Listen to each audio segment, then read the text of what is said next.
Marjorie Maria Daisy Jane Maglinaw Quionza, Assistant Team Leader po ng Technical Support Company, Regional Mobile Force Battalion 4. Malaking tulong po yung ating swim bilang part po ng internal cleansing po ng PNP po, Pastor. Kasi po, syempre, ito pong ating My Brothers Keepers, it does not conform with any of the various religions that we have. Rather, ang main focus po nito is to look after one another, which is very important po sa ating mga PNP personnel. Kasi po sa aming mga sarili po, Pastor, kung hindi po kami maayos sa sarili namin, kung kami po ay mayroong problema na nakaka-apekto po sa pagganap po namin, sa amin po mga duties and responsibilities, how can we expect po na we can carry out our sworn duties and responsibilities ng maayos po sa community?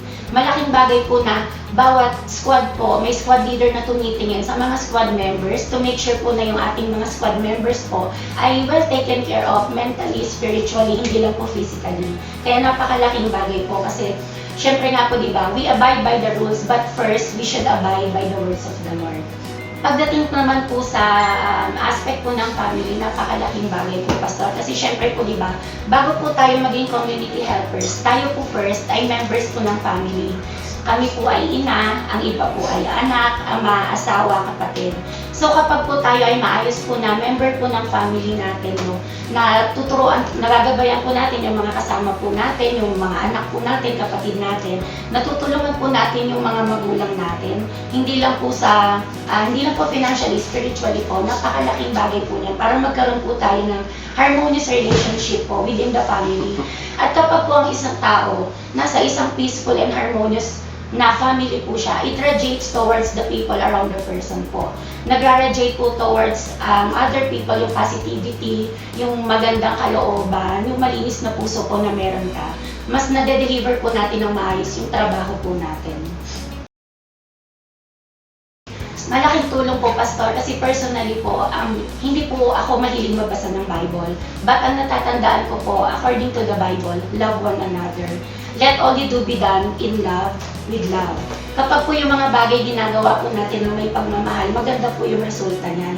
Kahit po gano'n na po yan kabigat, kahit gano'n na po karami yung trabaho, hindi po nauubos yung trabaho natin bilang PNP personnel. Lagi po may bago tayong kailangang ganapan, kailangan po natin mag-adapt lagi po sa mga changes. Kung tayo po ay may pagmamahal sa puso natin, higit po sa lahat sa trabaho natin, magagawa po natin ang maayos yun. Ang message ko po sa mga values coaches po natin is, hindi po sapat yung words para magpasalamat, Pastor. I was a part of the Police Community and Relations family po. Nung nilaunch po, nung first na steer po ito, My Brothers Keepers sa Regional Mobile Force Battalion way back 2018 to 2019. I experienced po na maghanap ng mga pastor na pwede pong pumunta sa opisina namin at magbahagi po ng words of the Lord. Na alam naman po natin na kami po sa PNP, wala po tayong mai-offer na kahit na ano sa mga pastor po natin. Wala po tayong mapapangako na mapapasweldo po namin kayo kasabay namin ng kinsenas katapusan. Wala po kami mapapangako na grocery, kada po pupuntahan niyo po kami. Pero nakita ko po sa mga pastor yung willingness po nila. Hindi lang po para i-share po yung words po ni God, kundi po yung talagang kamustahin po kami. Kasi personally, may mga naging kaibigan po ako ng mga pastor. Katulad po nila Pastor Junie, yung mag-asawa po nila Pastor Jack. Marami pa po iba sa RMFB. And I'm sure hindi lang po ako, halos lahat po kami sa buong RMFB. Kasi ang turing po ng mga pastor sa amin ay kapamilya po.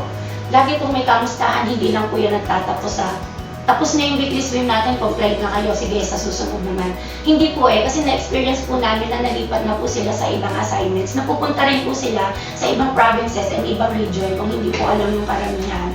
Pero still, nandun pa rin po yung communication provided na meron po tayong online, di ba po, na swim.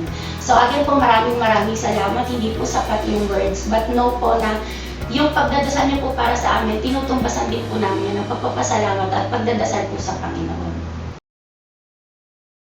Ang message ko po sa mga kapwa ko po member ng PNP, huwag po natin i-take yung My Brothers Keepers, yung online swim na additional baggage. Honestly, yan po yung una kong naramdaman nung nasa PCR pa po ako kasi po I felt like, problema ko pa ba yung spiritual aspect ng mga tao na to? Yung iba nga dito mas matatanda pa sa akin. Pero eventually po, nabasa ko po yung tungkol po dito sa swim, nakita ko po yung kung paano po siya nangyayari. Every week, nakita ko po yung progress, nakita ko po yung effects ng mga tao. Kasi dati na po tayo may internal cleansing sa PNP. It is just that hindi po siya ganun ka-strengthen. Ang laki po ng naging tulong ng My Brothers Keepers po talaga sa atin. Ano po? So sana po, i-take po natin tong chance na tulungan po natin yung mga sarili po natin spiritually kasi para po yun sa atin eh. So yun lang po, sana po suportahan po natin. Maraming salamat po. Ayon Police Master Sergeant Maria Daisy Jane Maglinaw Quiaonza, Assistant Team Leader of Technical Support Company Regional Mobile Force Battalion 4A, and I am My Brothers Keeper.